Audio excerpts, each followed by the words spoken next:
La familia es lo que cuenta. Me gusta el mundo. Que el amor es un oficio. Envejecer puede ser algo hermoso. El movimiento forma parte de mi vida. La voluntad en varias direcciones.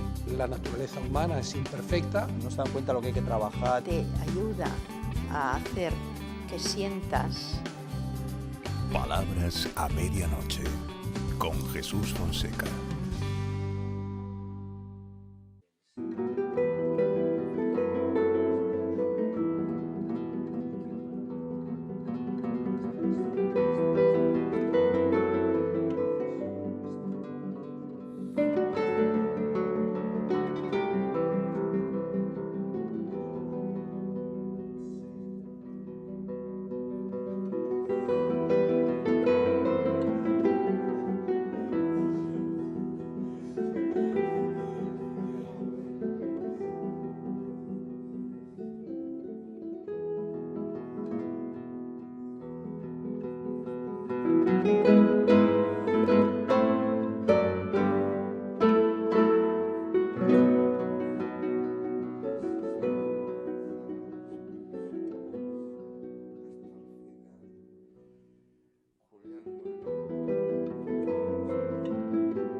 Buenas noches, ¿qué tal? Hoy en Palabras a Medianoche vamos a hablar de algo que les interesa mucho, de médicos, de medicina. ¿Hacia dónde va la medicina? De esos médicos humanistas, sensibles, pendientes de la persona y del corazón humano que tanta falta nos hacen.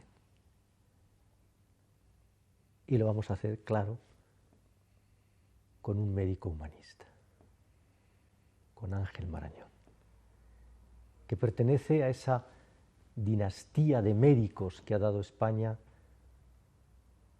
que se han ocupado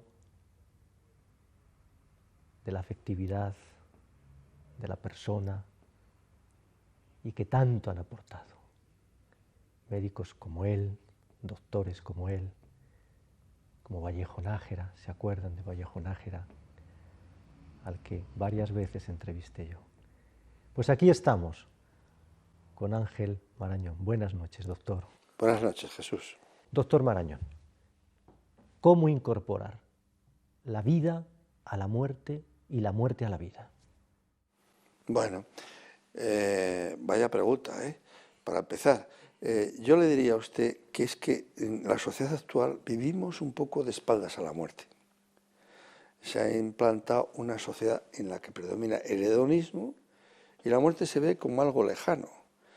Pero realmente tenemos que reflexionar que todo es efímero, que todo es muy transitorio y que la vida se pasa muy rápida y que hay que incorporar la vida a la muerte. Incorporar la vida a la muerte es algo muy importante a la hora de morir. A la hora de morir, que hay que morir sin sufrimiento, hay que morir acompañado de una mano amiga, hay que morir respetando al paciente sus convicciones, sus creencias, y hay que morir con dignidad. Y morir con dignidad y morir con paz.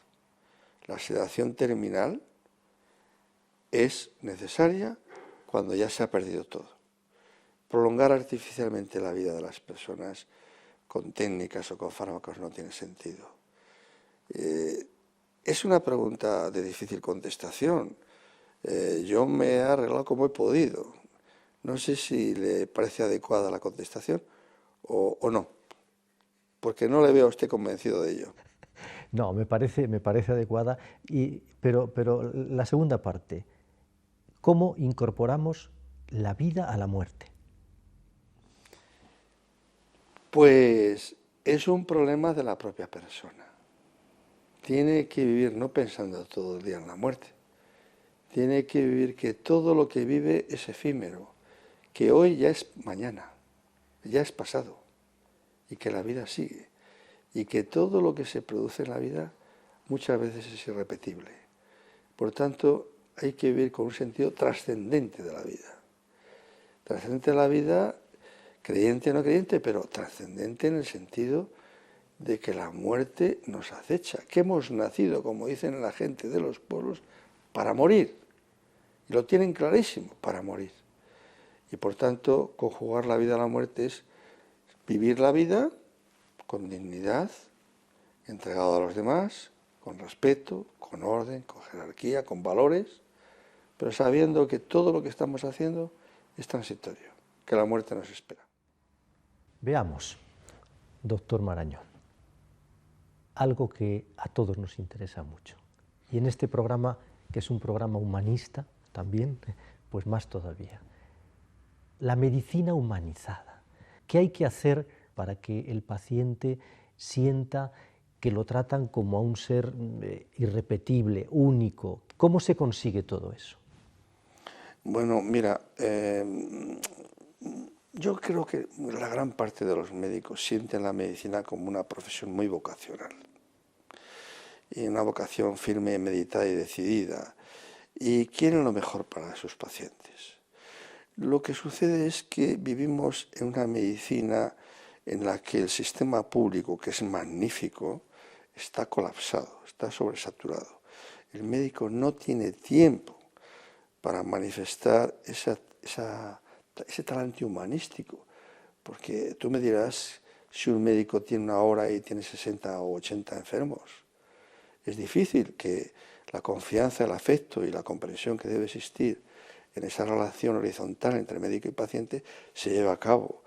Por consiguiente, yo creo que habría que estructurar el sistema para que el médico vea al paciente con más sosiego. Porque el tiempo es un enemigo de la medicina. De la medicina, no de un enfermo urgente, sino de la medicina de un enfermo normal. Sin embargo, fíjate, yo creo que hay que decir, porque es de justicia, que la inmensa mayoría de los médicos son admirables. Sobre todo los médicos de cabecera, los médicos de familia, que atienden con una paciencia, con una dedicación, que escuchan, que son a veces hasta confesores. A mí, particularmente, los médicos de familia me provocan hasta ternura. Sin ninguna duda, conozco muchos médicos, entre ellos mi médico de cabecera, que no es que se comporte conmigo humanamente, es que lo hace con todos los enfermos. Y les envidio. En los hospitales también. En los hospitales, los enfermos hospitalizados los hemos tratado con gran talante humanitario. En mi ambiente, todos los enfermos serán tratados con un gran respeto, con gran cariño, insuflándoles un halo de esperanza en su enfermedad. Porque cuando un médico da esperanza al paciente, aunque sea un caso grave, la relación médico-paciente se hace mejor y el paciente evoluciona mucho mejor que otros pacientes porque se le quita la ansiedad. Porque ve que alguien se ocupa de él, se preocupa de él y se siente que hay un médico que está pendiente de él. Y eso es lo que quiere un paciente. Si no piden más, que tú te ocupes de él y que se le estudie y se procure curarle, como es lógico. Pero hay muchos enfermos que no tienen curación, pero pueden tener alivio de su enfermedad. Y ahí está la labor del médico. Y de otro personal sanitario, que son las enfermeras, por ejemplo. Las enfermeras cumplen una función básica, fundamentalísima. Que son también unos personajes heroicos. Muy interesantes. Y qué bien lo hacen, ¿verdad? Hombre, y con qué dedicación. En la medicina pública hay ejemplos vivos a montones. Ahora que dices lo de la medicina pública, yo soy un gran defensor de lo público en general y de la medicina en particular, porque además, de hecho, tengo, como muchos españoles supongo, por razones de trabajo, tengo acceso a seguros privados y voy siempre a lo público, porque me da más confianza y porque me tratan mejor, cuidado, me tratan muy bien en lo público, me tratan admirablemente bien y me siento muy, muy a gusto. Y esa pregunta te quiero hacer. Medicina pública, medicina privada. A ver, ¿qué opina el doctor Marañón? Yo opino muy claramente. Yo soy un defensor acérrimo de la medicina pública. En España se hacen cosas bien, Y esta es una de ellas. Esta es una de ellas. De las mejores. De las mejores. En España, desde el siglo pasado, del año 47, se inicia la sanidad pública y ha ido mejorando paulatina, progresivamente, y tenemos una red hospitalaria y de centros de salud admirable. No por los edificios, sino por la gente que está en esos edificios y por la alta tecnología que siempre la sanidad pública ha puesto a disposición del médico. De manera que es un bien social intocable, aunque mejorable. Y no es gratuito, porque lo sustentan los ciudadanos con sus impuestos. Es carísimo. Es muy cara, la medicina es carísima. La medicina es muy cara. Muy cara. Pero el que tenga dinero y quiere irse a un hospital privado relevante, me parece que tiene derecho a ello.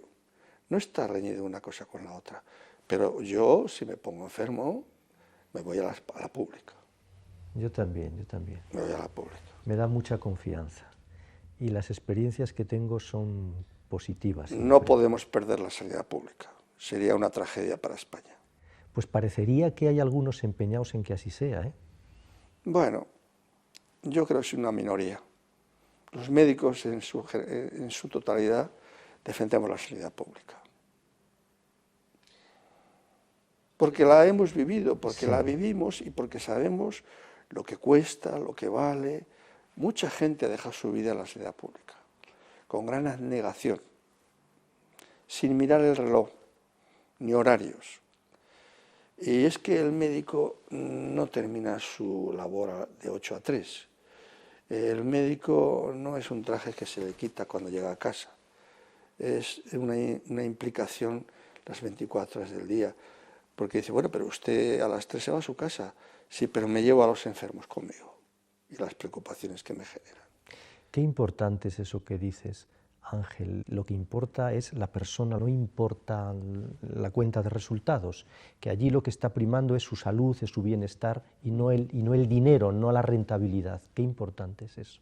Sin ninguna duda, sí. Y eso se ha conseguido porque por una visión muy inteligente de pocas personas, como siempre pasa, mentes preclaras, ¿no?, que se dieron cuenta hace muchos años de que había que incorporar a la enseñanza de la medicina a los hospitales públicos, que ha permitido la formación de cirujanos y clínicos de todas las especialidades que han elevado notablemente el prestigio internacional de la medicina española, que es una de las más prestigiadas del mundo.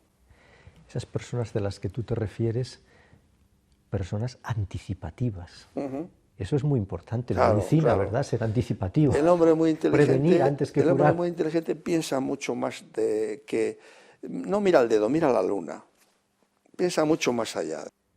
Doctor Marañón, las personas de carne y hueso, con cuerpo y alma. Digo esto porque en algunas intervenciones que te he escuchado, que ya sabes que te sigo porque me interesa mucho todo lo que dices, me parece sobre todo que tiene hondura y tiene recorrido, tú has insistido mucho en el ser humano, en la defensa del ser humano, desde que es más frágil hasta que lo es más todavía cuando es anciano, ¿verdad? Sí. Yo a este respecto, Jesús, te quiero decir dos cosas. Primero, respeto mucho a la sociedad y a las opiniones diversas de la sociedad. Y respeto las leyes del país. Pero como médico yo tengo una ética. Es el juramento hipocrático, una de las cosas que dice el respeto sagrado a la vida humana.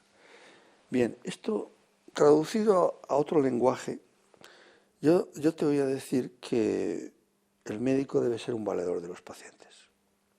Y debe ser un protector de la vida. Y debe de ser un protector de la vida, sobre todo de los extremos del camino humano, de los elementos que son más débiles y vulnerables, desde el embrión hasta el más decrépito anciano. Y esta es la dignidad ontológica o constitutiva de la persona. Nadie puede arrebatar la dignidad a un ser humano, ni depender del juicio variable de los demás. Esta es mi opinión como médico, yo hablo como médico, pero respeto notablemente, como es lógico, las leyes de los países y las opiniones diversas de muchos estamentos sociales. Yo creo que más que prohibir hay que persuadir. Y ayudar. Y ayudar. Y facilitar las cosas. Exacto. Y estar siempre en clave positiva. Exacto. Como has hecho tú toda la vida. Es que todo ser humano debe ser tratado como algo único, irrepetible e insustituible. Las drogas, el alcoholismo, el tabaquismo. Fíjate que a mí me da la impresión de que todavía no somos plenamente conscientes de hasta qué punto todo eso condiciona, limita y trunca tantas y tantas vidas. Hombre, claro. Es que es una pregunta que me interesa mucho contestártela, porque estamos subiendo el nivel de la medicina a través de la investigación biológica molecular y, por contra, olvidamos que ciertos comportamientos del ser humano son causa de enfermedad y que la propia persona se hace enferma a sí misma, por lo que tú acabas de decir. Invitar a la gente a que haga, y cada vez hay más, eso lo hacen muy bien los médicos de cabecera, los médicos que tú has llamado de cabecera, que son los médicos de familia, pues estos médicos ya hacen que la gente vaya caminando, que haga ejercicio físico, que rompa esa epidemia terrorífica de la sociedad actual, que es la obesidad, que es una fuente de grandes enfermedades. Pero sí, es un punto a luchar. Tabaquismo, el alcohol, las drogas, la violencia excesiva, etcétera, etcétera. El médico ante un paciente en situación terminal, en medio de ese desamparo, de ese desgarro, de esa persona que siente cerca la muerte, ¿cómo se maneja todo eso? ¿Cómo crees tú que se debe hacer y cómo vive eso un médico? Yo, a ver si soy capaz de explicártelo muy brevemente. Yo creo que ante estas situaciones el médico debe ser paciente, sincero y generoso y cercano al enfermo. Esas tres cualidades son fundamentales. Y cuando se produce una enfermedad grave y la muerte se ve cercana, el médico no debe considerar a ese paciente como desahuciado, sino como un enfermo terminal. Y es ahí cuando se produce el desgarro emocional de una muerte próxima, pues cuando el médico tiene que estar más próximo al enfermo. Porque no se puede desesperanzar a las personas hasta el final. Constituye una perversa crueldad despojar de la esperanza a las personas. De modo que el médico, ante una situación de grave enfermedad, lo primero que tiene que hacer es mantener un halo de esperanza hasta el final y paliar los dolores y sufrimientos del enfermo y ser su apoyo emocional y propiciar que esté próximo a sus seres queridos, cosa que a veces se olvida en los hospitales, menos ahora que antes. Para ver todas esas cosas hace falta algo, Ángel, que a mí siempre me ha gustado mucho esa expresión, ojo clínico, ojo clínico. Cuando encuentras un médico, dices, este tiene ojo clínico. Y por el ojo clínico te quiero preguntar, ¿qué es tener, dos cosas, qué es tener ojo clínico y cómo se adquiere el ojo clínico? Pues con la conjunción del conocimiento y la experiencia. Es decir, cuando tú has visto varias porfirias hepatocutáneas y pasas visita con la gente más joven, puedes decir, este enfermo tiene una hepatomegalia y tiene lesiones cutáneas, tiene una porfiria hepatocutánea, hacerle este estudio. Claro, los conocimientos se pueden adquirir en etapas jóvenes, a los 30 años, pero la experiencia se adquiere en el camino de la vida, como todas las profesiones. Y por eso yo creo que una etapa muy importante de la vida del médico es precisamente cuando le mandan a su casa, a los 65 años. ¿Tú crees que debería seguir? Naturalmente. Hay médicos que se pueden marchar a los 63, a los 65, a los 58. pero hay otros que había que conservarles hasta el final. Porque enseñan mucho, porque tienen mucha experiencia, porque se encuentran en lo mejor de su vida. La pasión de ser médico, dices, Ángel, y el privilegio de ser médico. ¿Cuáles son, tú que has dedicado toda tu vida a la enseñanza y al ejercicio de la medicina, cuáles crees que deben ser las cualidades esenciales de un médico? Bueno, vamos a ver. Yo es que tengo que agradecer mucho, más que yo como médico, a los enfermos. Los enfermos me han enseñado, te contesto de otra manera, los enfermos me han enseñado medicina, pero es que ciertas actitudes de algunos enfermos de hidalguía, de serenidad, de entereza ante la muerte próxima, me han impactado, y eso te forma. Y luego los enfermos te han dado gratificaciones humanas, con su reconocimiento, igual que los alumnos. Y esa es la principal fuente de riqueza. Ahora, cualidades del médico, lo primero, conocimientos, lo que te dije al principio, conocimientos, y sobre todo hay que ser profundamente humano, porque no tratamos cuerpos, tratamos personas que tienen sentimientos y esperanzas. Dice el doctor Ángel Marañón que los verdaderos protagonistas de la medicina no son los médicos, sino los pacientes, sino los enfermos.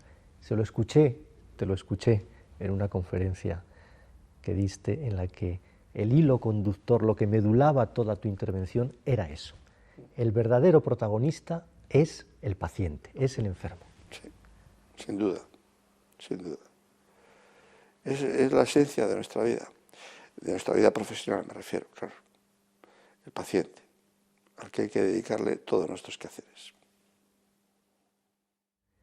Y por cierto, en una conferencia de esas también te escuché decir que había algo que te irritaba mucho en esta vida, que era la deslealtad. ¿Te acuerdas? Sí, sí, sí.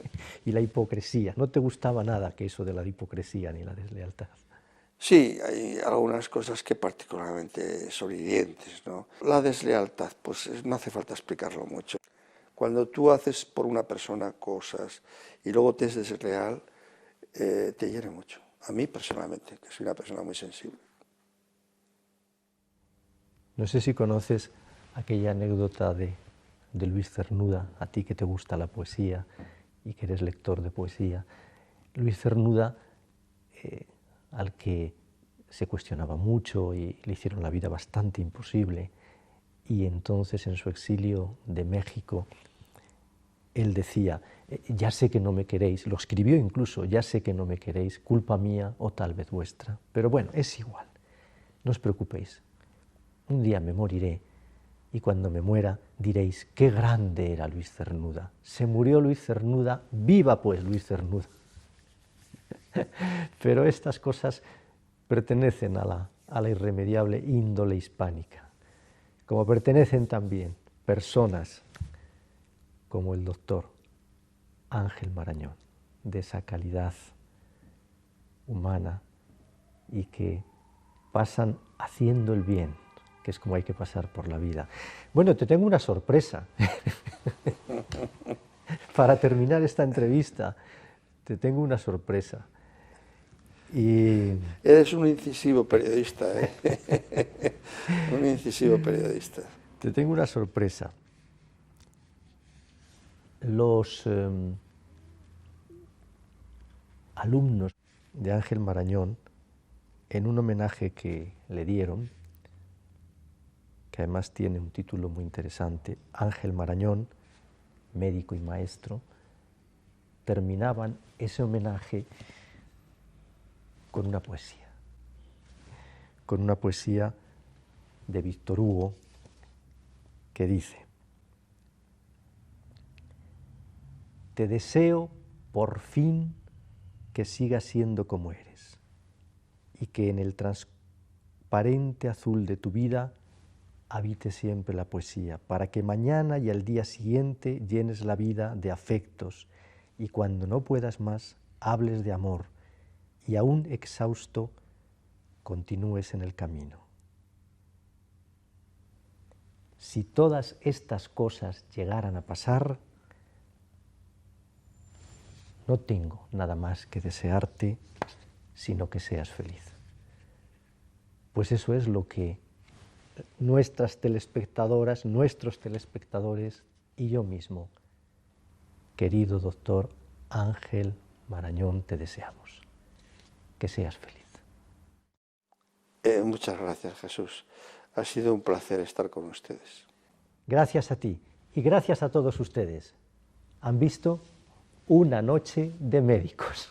Aquí, en Palabras a Medianoche, ya ven, le damos a todo lo que nos interesa.